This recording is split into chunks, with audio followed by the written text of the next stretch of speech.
अध्यक्ष महोदय, सबसे पहले तो मैं सभी माननीय सदस्यों को बधाई देना चाहता हूं कि हिमाचल प्रदेश की जनता ने हम सबको पुनः जो है वो एक बार फिर हिमाचल प्रदेश की सेवा करने का अवसर दिया है और तमाम हिमाचल प्रदेश के नागरिकों को नववर्ष की शुभकामनाएं देता हूं, बधाई देता हूं और लोहड़ी की भी शुभकामनाएं देता हूं।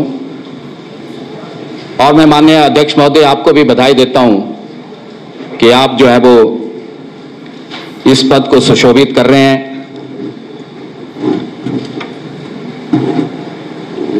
और आज इस 14वीं विधानसभा में मुझे राज्यपाल महोदय के अभिभाषण पर धन्यवाद प्रस्ताव प्रस्तुत करने के लिए जो अवसर दिया है, इसके लिए मैं सदन के नेता माननीय सुखविंदर सिंह सुक्खू जी का भी धन्यवाद करता हूं। जब मैं 12वीं विधानसभा में इस सदन में आया था, उस वक्त सदन के नेता स्वर्गीय राजा वीरभद्र सिंह जी ने भी मुझे यह अवसर दिया था और आज 14वीं विधानसभा में भी मुझे अवसर मिला है। इसके लिए मैं दिल से आभार प्रकट करता हूं। माननीय अध्यक्ष महोदय,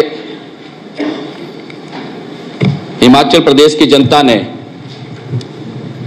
हाल ही में संपन्न हुए चुनावों में कांग्रेस पार्टी को पूर्ण बहुमत दिया है। इसके लिए मैं हिमाचल प्रदेश की जनता का आभार प्रकट करता हूं कि उन्होंने कांग्रेस पार्टी को अपनी सेवा करने का 5 साल के लिए अवसर दिया है और भारतीय जनता पार्टी की जो गवर्नेंस थी उसको नकार कर इन्होंने जो है वो हमें मौका दिया है। और मैं ये हिमाचल प्रदेश की जनता को ये विश्वास दिलाता हूं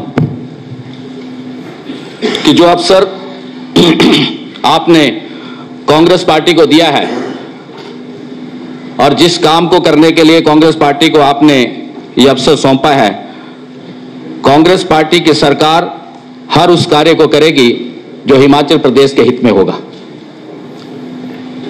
भारतीय जनता पार्टी की सरकार आज इस सदन में हम लोग जो बैठे हैं, जिन स्वतंत्रता सेनानियों ने इस देश को आजाद करवाने के लिए अपनी कुर्बानियां दी, ये उनको भी भूल गए थे।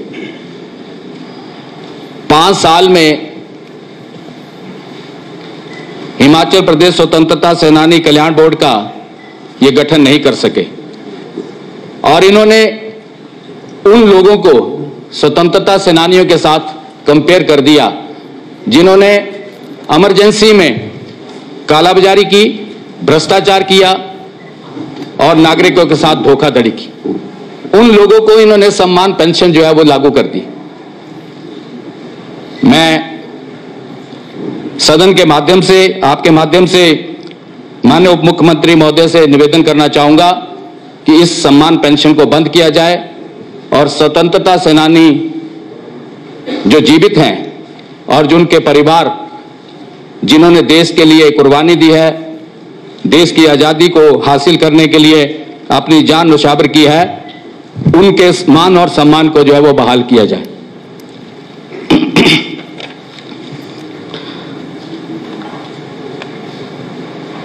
मैं अपने चुनाव क्षेत्र की जनता का भी धन्यवाद करना चाहता हूं, ज्वालामुखी विधानसभा क्षेत्र की जनता का, जिन्होंने दूसरी बार मुझे जो है वो अपनी सेवा करने का मौका दिया है। पिछली सरकार, भारतीय जनता पार्टी की सरकार जो है वो हिमाचल प्रदेश में पलटू नाम सरकार से जानी गई। रात को डिसीजन कुछ और करते थे और सुबह जो है इनका डिसीजन जो है वो बदल जाता था। ये सरकार नहीं चली, ये संगठन के दबाव में सरकार चली। इनके ऊपर जो है वो सरकार के ऊपर संगठन का इतना दबाव रहा कि संगठन ने जो चाहा वो इनको मजबूरन करना पड़ा और यही कारण है कि इनकी गवर्नेंस जो है वो ठीक नहीं रही और इनका पूरे का पूरा मंत्रिमंडल 3 लोगों को छोड़कर जो है वो जनता ने जो बाहर कर दिए। आप तो बच गए, आप उपाध्यक्ष थे।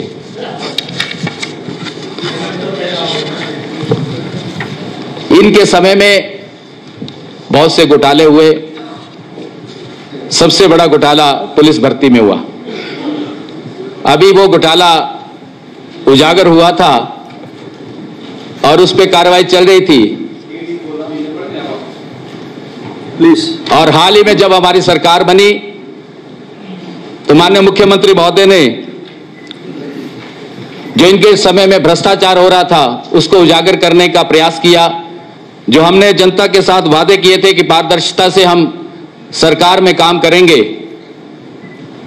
उसके तहत सभी विभागों को निर्देश दिए और सभी के ऊपर जो है निगरानी रखी और चंद दिनों में ही सबऑर्डिनेट सर्विस कमीशन में जो है वो एक बहुत बड़ा घोटाला जो है वो सामने आ गया। लगभग 20 केसेस में जो है वो इंक्वायरी जो है वो चल रही है और 2 में तो एफआईआर हो गई है। लाखों नौजवान हिमाचल प्रदेश के रोजगार के लिए सबऑर्डिनेट सर्विस कमीशन में अप्लाई करते हैं और बड़ी शर्म की बात है कि वहां पे भी जो है वो भ्रष्टाचार हो रहा है, वहां पे भी हेराफेरी हो रही है। हिमाचल के बेरोजगार सरकार की तरफ निगाह रखते हैं कि हमें जो है वो रोजगार मिलेगा, हम अपनी मेरिट के आधार पर जो है वो रोजगार प्राप्त करेंगे। लेकिन भारतीय जनता पार्टी की सरकार में इतना बड़ा घोटाला वहां पर हुआ जिससे बेरोजगारों के मन में जो है वो सरकार के प्रति जो है वो देश पैदा हुआ कि हम जो है वो कंपटीशन देने की बात करते थे, लेकिन यहां भाई भतीजावाद हो रहा है। यहां पे जो है वो नौकरियां बेची जा रही हैं।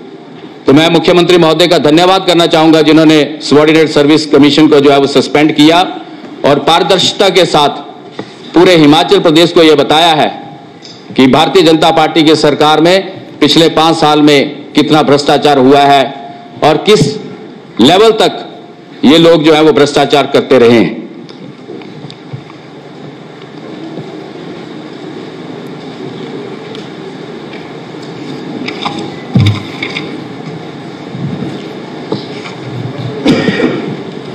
इन्होंने कहा कि हमारी सरकार बनने के बाद आपने जो है वो इंस्टीट्यूशन बंद कर दिए। जैसे ही विधानसभा का सत्र लगा पहले दिन से ही ये कहने लगे कि आपने जो है वो इंस्टीट्यूशन बंद कर दिए, उनको बहाल कर दिया जाए। मैं आपसे पूछना चाहता हूं कि दिसंबर 2017 में आपकी सरकार बनी, 18 में आपने इंस्टीट्यूशन नहीं खोले, 19 में आपने इंस्टीट्यूशन नहीं खोले, 20 में आपने इंस्टीट्यूशन नहीं खोले, 21 में नहीं खोले, 22 में ऐसी कौन सी नौबत आ गई कि आपको जो है वो आनन फानन में जो है चुनाव को मद्देनजर रखकर आप लोगों ने जो है वो 900 के करीब इंस्टीट्यूशन खोल दी और इंस्टीट्यूशन भी ऐसी ऐसी जगह खोल दिए जहां पे जिसकी जरूरत नहीं थी। मेरे क्षेत्र में भी आपने खुंडिया में बीडीओ ऑफिस खोला, खुंडिया में आपने बीडीओ ऑफिस खोला। 51 पंचायतें थी, मेरी 51 पंचायतें थी, आपने 20 पंचायतों का बीडीओ ऑफिस खोल दिया और यहां तक कि खुंडिया की 4 पंचायतें भी देरा में आपने डाल दी। अगर आप इतने ही हितैषी होते मेरे चुनाव क्षेत्र के और अगर आप बीडीओ ऑफिस खोलना ही चाहते थे तो 51 की 51 पंचायतों का बीडीओ ऑफिस खोलते जिससे जनता को फायदा होता। आपने तो भाई को भाई से लड़ा दिया, चंगर और बलिहार की खाई को पैदा कर दिया। आपने 20 पंचायतों का जो है वो बीडीओ ऑफिस खोल दिया, 31 पंचायतें जो देरा में रहने दी। इसी तरीके से आपने जो है वो कोटला में एक ही बिल्डिंग में स्कूल खोल दिया, उसी बिल्डिंग में दोबारा से आपने जो है कॉलेज का बोर्ड लगा दिया, उसी बिल्डिंग पे जो है वो आपने एक तीसरा बोर्ड लगा दिया। एक एक बिल्डिंग में 4-4 बोर्ड आपने जो है वो लगा दिए। इस तरीके से हिमाचल प्रदेश में आपने चुनाव को मद्देनजर रखकर ऐसे इंस्टीट्यूशन खोले जिसकी जरूरत नहीं थी। हम विरोधी नहीं है, लेकिन कई ऐसे चुनाव क्षेत्र थे जिन चुनाव क्षेत्रों में आपने 2-2 एसडीएम ऑफिस खोल दिए, 2-2 बीडीओ कार्यालय खोल दिए। आपने तो जनता के पैसे का सरकार में बैठ के दुरुपयोग किया है, सदुपयोग नहीं किया। अगर आप हिमाचल प्रदेश के हितैषी होते, अगर आप हिमाचल प्रदेश की जनता को बेनिफिट देना चाहते तो आप कार्यालय खोलने से पहले उसका सर्वे करते, कहां किस चीज की जरूरत है, कहां स्कूल की जरूरत है, कहां कॉलेज की जरूरत है, कहां पे बीडीओ कार्यालय की जरूरत है, कहां एसडीएम कार्यालय की जरूरत है। आपने पॉलिटिकल बेनिफिट लेने के लिए, राजनीतिक फायदा लेने के लिए, चुनाव को जीतने के लिए किस तरीके से हिमाचल प्रदेश के लोगों को भावनात्मक तौर पे अपने और आकर्षित करना है, उसके लिए आपने जो है वो सरकारी धन का दुरुपयोग किया। लेकिन मैं धन्यवाद करना चाहूंगा हिमाचल प्रदेश की जनता का, जिन्होंने आपकी इन चीजों को भी नहीं माना। आपने धनबल का प्रयोग भी किया चुनाव में, आपने सभी साधन यूज किए, मेरे चुनाव क्षेत्र में भी हुआ, आपके चुनाव क्षेत्रों में भी हुआ। मैं धन्यवाद करना चाहूंगा हिमाचल प्रदेश की जनता का, इतने इंस्टीट्यूशन खोलने के बावजूद भी, धनबल का प्रयोग करने के बावजूद भी आज आप वहां बैठे। लोगों ने इन चीजों को माना नहीं, क्योंकि लोगों को इस चीज का बेनिफिट नहीं हुआ, इससे नुकसान हुआ। अब जैसे आपने मेरे क्षेत्र में बीडीओ ऑफिस खोल दिया, 20 पंचायतें आपने एक तरफ कर दी, उसमें जो पंचायत समिति बनी वो सिर्फ 4 मेंबरों की पंचायत समिति बनी, एक अध्यक्ष बन जाएगा, एक उपाध्यक्ष बन जाएगा और 2 उसके मेंबर हो जाएंगे। तो आपने ऐसे काम किए जिसका जनता को फायदा नहीं हुआ, उल्टा जनता को जो है वो नुकसान हो। आपने इनको बहाल करने की बात की और हमारे मुख्यमंत्री महोदय ने कहा है कि जहां नीड बेस होगा, जहां जरूरत होगी, उन चीजों को बहाल करेंगे। रिव्यू किया जा रहा है, अभी तक देख रहे हैं जहां जिस चीज की जरूरत होगी। अब बीडीओ ऑफिस हम चाहते हैं कि ज्वालामुखी में बीडीओ ऑफिस खुले, लेकिन 51 की 51 पंचायतों का खुलना चाहिए, ना कि 20 पंचायतों का, 31 पंचायतों का अलग। इस तरीके से हिमाचल प्रदेश को, चुनाव क्षेत्रों को आपने बांटने का प्रयास किया है, जो कि कतई भी हिमाचल प्रदेश के लोग जो है वो सहन नहीं करेंगे।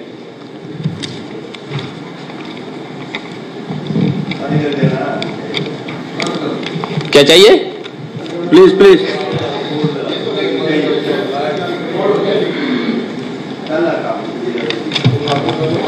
सब बंद कर देना।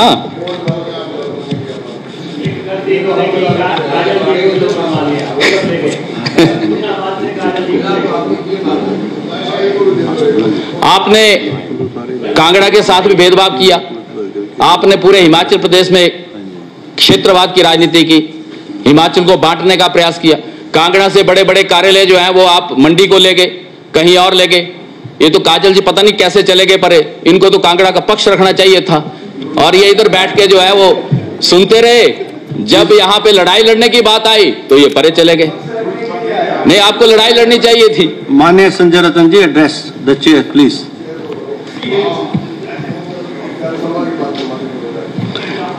आपने हिमाचल प्रदेश में ऐसे ऐसे नॉर्म्स बना दिए जो इतिहास में कभी नहीं हुए। आपने पीडब्ल्यूडी में, आईपीएच में मल्टीपर्पज वर्कर रखे, और उसमें फिजिकल टेस्ट लेने के लिए आपकी सरकार ने क्या नॉर्म्स बना दिए कि पहले जो भी उसके लिए एप्लीकेंट होगा, चाहे वो लेडी हो चाहे जेंट हो, कोई भी हो, आप उससे पहले सीमेंट की बोरी उठवाएंगे, फिर उसको दौड़ाएंगे। आप पहले पाइप उठवाएंगे, फिर उसको दौड़ाएंगे कि 2 सेकंड में ये पाइप उठा के कितनी दूर जा सकता है, सीमेंट की बोरी उठाकर कितनी दूर जा सकता है। ऐसा इतिहास में कभी नहीं हुआ।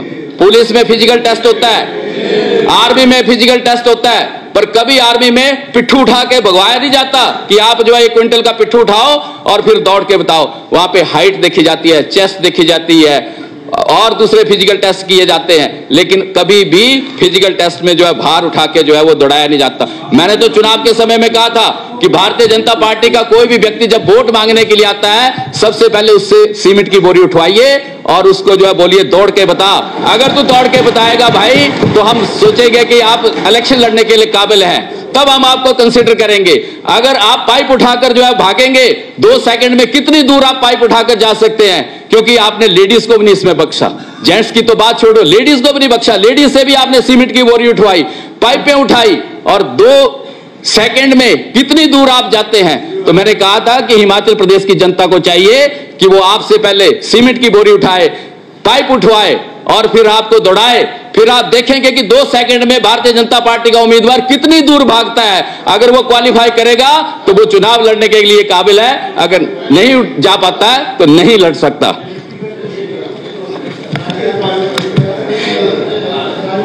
ऐसी कुछ बातें हैं। बिल्कुल सही बोल रहा हूं मैं। आपने हिमाचल प्रदेश में आपने जो है वो लोगों के साथ मजाक किया, आपने बेरोजगारों के साथ मजाक किया, रोजगार के अवसर आपने जो है सृजित किए, आपने महिलाओं के साथ महंगाई की बहुत मार दी। सिलेंडर जो है वो 1150 रुपए का दिया, आपने उस पर ऊपर रोक लगाने की कोई बात नहीं की। आपने जो है वो कर्मचारियों के साथ भद्दा मजाक किया, कर्मचारियों की जो मांगे थी उनको पूरा नहीं किया। और हिमाचल प्रदेश में तो आपको देखो, आपको जो है वो कितना नारा वो चला, जो ये मामा मानता नहीं, लोगों की गल सुनता दी। तो ऐसे ऐसे नारे जो है वो चले। आपने कर्मचारियों के हितों की कोई रक्षा नहीं की। अगर आप अच्छी गवर्नेंस देते तो आज आप यहां होते और हम वहां होते, लेकिन आपकी गवर्नेंस की वजह से, आपने जो हिमाचल प्रदेश में गवर्नेंस दी उसकी वजह से हम यहां हैं और आप वहां हैं। और 5 साल तक मैं आपसे निवेदन करना चाहूंगा कि आप लोग जो है रचनात्मक विपक्ष की भूमिका अदा करें, रचनात्मक विपक्ष की भूमिका अदा करें। ये जिंदाबाद मुर्दाबाद करने के लिए जनता ने नहीं भेजा है। हमारी सरकार, हमारे मुख्यमंत्री महोदय ने कहा है, कल भी कहा है कि विपक्ष को जो है वो ज्यादा समय दिया, विपक्ष को हम सुनेंगे और वो सुनना चाहते हैं। हम चाहते हैं कि आप हिमाचल प्रदेश के हितों की रक्षा के लिए, हिमाचल प्रदेश के विकास के लिए अगर आप रचनात्मक को सुझाव देंगे तो हमारी सरकार जो है वो उन सुझावों को जो है वो मानेगी। यही मैं कहना चाहता हूं। माननीय अध्यक्ष महोदय, आपने जो है वो मुझे बोलने का समय दिया, इसके लिए मैं आपका धन्यवाद करता हूं। और जो माननीय राज्यपाल महोदय जी ने इस सदन को जो है वो संबोधित किया, हृदय से मैं उनका आभार प्रकट करता हूं और धन्यवाद करता हूं। जय हिंद। Thank you.